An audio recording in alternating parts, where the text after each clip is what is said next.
à tous et à toutes et bienvenue dans ce vlog qui aura pour thème le manga Orange de Ichigo Takano.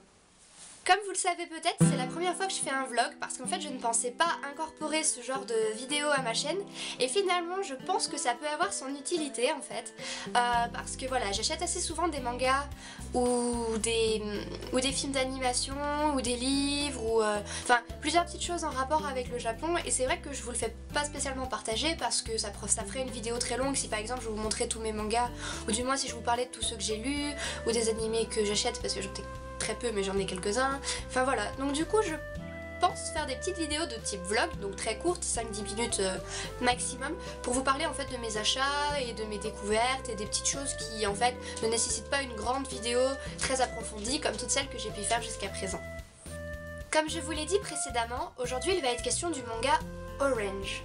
Alors c'est un manga qui est arrivé très récemment en France, du coup je dirais même pas 6 mois. Le dernier tome vient juste de sortir, le dernier tome en date, ce n'est pas la fin de la série donc c'est le tome 3 qui vient tout juste de sortir, que je viens tout juste de lire, donc fraîchement arrivé parmi nous.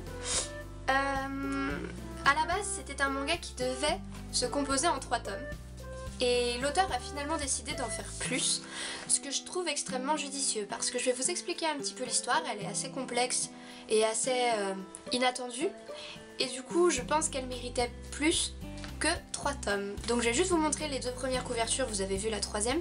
Donc la première c'était celle-ci. J'espère que vous voyez, je n'ai pas du tout de retour caméra, je sais pas ce que ça filme. Et donc la deuxième, c'est celle-là. Voilà. Donc concrètement l'histoire, c'est l'histoire d'une bande d'amis. Ils sont 4, 5, enfin peu importe, c'est l'histoire d'une bande d'amis et plus particulièrement donc de notre héroïne principale qui s'appelle Nao, qui est une jeune fille et qui en fait dès le tome 1 reçoit une lettre un peu étrange. C'est une lettre qu'elle s'est écrite elle-même et qui vient du futur. Dans cette lettre il est question de Kakeru qui est en fait un élève qui vient juste d'arriver dans la classe de Nao, donc je crois qu'il est arrivé la veille du jour où elle reçoit la lettre et il est écrit qu'elle doit tout faire pour empêcher sa mort.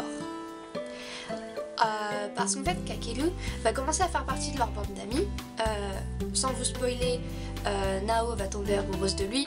Je vous spoil pas parce que c'est déjà dans le premier tome, donc voilà.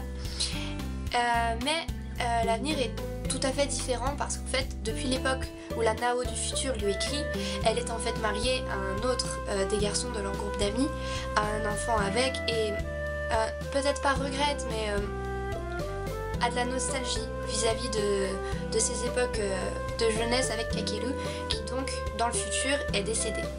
L'intrigue du manga ça va donc être pour Nao, grâce à cette lettre, de pouvoir éviter entre guillemets la mort de Kakeru et pouvoir atteindre un bonheur un peu plus tangible que celui qu'elle connaît dans le futur. Donc petit à petit, grâce aux instructions de la lettre, elle va essayer de changer l'avenir.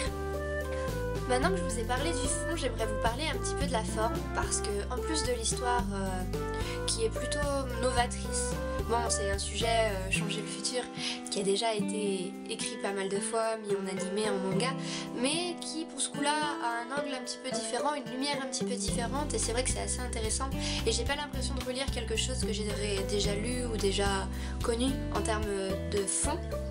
Et pour ce qui est de la forme, les dessins sont juste très beaux. Moi je suis vraiment fan, je ne connaissais pas Ichigo Takano avant, pourtant elle a fait quelques mangas, donc 5 ou 6, je ne sais plus exactement. Pardon, j'ai le débouché et c'était exactement et pas exactement. Je ne sais plus exactement, dont Shooting Star en 2006, donc je sais pas si vous connaissez, voilà c'était elle. Mais je suis vraiment très friande des dessins, ils sont super beaux, vraiment. Surtout les dessins du futur en fait, de son époque du futur parce qu'en fait, par exemple c'est la Nao du futur, je les trouve vraiment plus beaux que les autres parce qu'ils sont pas traités de la même façon, histoire de bien spécifier le fait qu'on soit dans le passé et dans le futur. Là c'est encore Nao, donc dans le présent, dans le passé et dans le présent pardon. Et donc voilà, j'aime autant la forme que le fond. Après, pour qui est destiné ce manga, on est clairement dans du shoujo, clairement. Mais à côté de ça, c'est très loin d'être niais. À l'arrière du bouquin, enfin des bouquins, c'est écrit science-fiction, poésie et romance. Et plus que de la romance, moi je dirais que c'est de la poésie parce que vraiment c'est très beau, on a de très belles images en termes de dessin et surtout en termes de script, des images donc je sais pas, on nous dépeint des situations, voilà, vraiment très très belle. C'est pas niais, oui c'est de la romance mais c'est plus de la poésie, voilà, c'est très doux, c'est très... En le lisant, on passe pas par toutes les émotions, on passe pas par la tristesse, la colère, la joie. On est juste là et on contemple et on se fait un peu de soucis pour eux, on essaye de savoir ce qui va se passer, mais c'est très doux comme lecture, c'est très reposant, très agréable. Donc voilà, je ne peux que vous le conseiller si c'est le genre de choses qui vous attire. Après voilà, c'est quand même je pense vraiment destiné à un public féminin, même s'il n'y a rien de mal à ce que des hommes aiment ce genre de lecture, bien au contraire. Mais voilà, je pense, c'est écrit par une femme et je pense que c'est écrit par une femme, voire pour des jeunes filles. Donc voilà, les mangas font 7,95 €, oui c'est ça. Donc c'est le prix entre guillemets normal maintenant d'un manga. Surtout qu'ils sont quand même assez épais, surtout le 3. Quand vous voyez que vous achetez ça pour 7,95 € et qu'un manga style Cheese Sweet Home, je sais pas si vous voyez ce que c'est, le truc avec le petit chat gris, c'est un tiers de ça et ça vaut 10 € parce qu'il y a certaines pages en couleur, certes, mais voilà.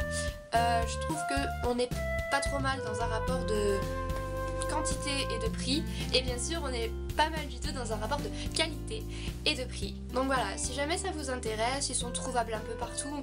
Moi je les achète à Lyon, à Momi Manga, je sais pas si vous connaissez. D'ailleurs si vous êtes sur Lyon, allez y faire un tour, le vendeur est juste super sympa, enfin les vendeurs, il y en a un principal mais ils sont super sympas, il y a une petite carte de fidélité et tout, c'est vraiment fidélisant, c'est le cas de le dire. On y va une fois, on a envie d'y retourner. Donc voilà, c'était une petite parenthèse sur Momi Manga. Donc voilà, ils sont trouvables de partout, je les ai vus aussi à la Fnac, à Cultura, ce genre de A2 Citre, voilà.